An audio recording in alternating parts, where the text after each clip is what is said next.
بل سيزونه داسې دي چې هغې باندې رسول الله صلی الله علیه وسلم لعنت لیږلی دی. بل سيزونه لکه ګوره حدیث کې راځي چې کم سړی د ښځو لباس اغوندي یا کومه ښځه د سړو لباس اغوندي، په دې باندې نبی علیه السلام لعنت کړ. بعضې کریم هلکان لګوي، نو دا کریم دا د زنانو څیز دی. زنانه به هغه څیز لګوي چې هغه رنګ کوي، بوی نه کوي.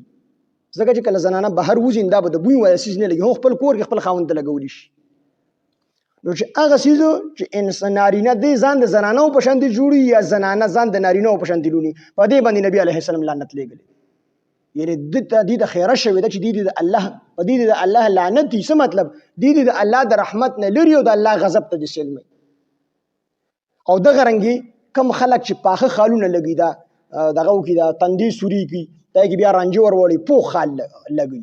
یا بعضې هلکان په لاسونو باندې پاخه نومونه لیکي، په ستن باندې نوم ولیکي او په هغې کې رانجه ور واچي، هغه نوم چې کوم دی پوخ شي، یا به منظرې جوړ کړي یا به بل یو څیز جوړ کړي.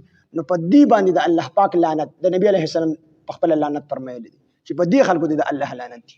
څوک خال لګي کومې زنانه او کم نارینه په خپل لاس باندې، په خپه باندې، په شا باندې د یو پوخ څیز تصویر جوړي، پوخ یا چې کوم دی پې نوم لیکي. پوخ مطلب دی چې رانجه پکې واچي، هغه بیا روانېږي نه.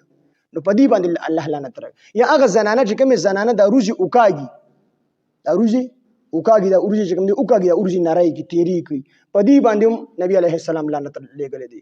یا هغه زنانه چې د خپل غاښونه سوان د منځ کې د ښکلا دپاره، د ښایست دپاره لږ غوندګي ځای پکې پرېږدي، درال پکې پیدا کړي، غاښونو کې لږ غوندګي فاصله پیدا کړي، سوان یې کړي، په دې باندې هم نبی علیه السلام لعنت لیږلی. یا هغه زنانه چې کومې زنانه بلې زنانه ویښته راوالي او خپلو ویښتو کې ګډ کړي یا په خپلو ویښتو کې ولګوي، په دې باندې هم نبی علیه السلام لعنت لیږلی دی. بلکې نبی اسلام فرمایي چې کومه زنانه په خپلو ویښتو کې د چا ویښته چې کوم دی ګډي، په هغې دواړو دې هم لعنت دي، او چې کومه زنانه یې ورله لګي په هغې دې هم لعنت دي. نو بعضې کارونه داسې دي چې په هغې نبي علیه السلام لعنت لیږلی دی، چې د هغه کارونو نه هم انسان چې کوم دی توبه وباسي او بچ شي.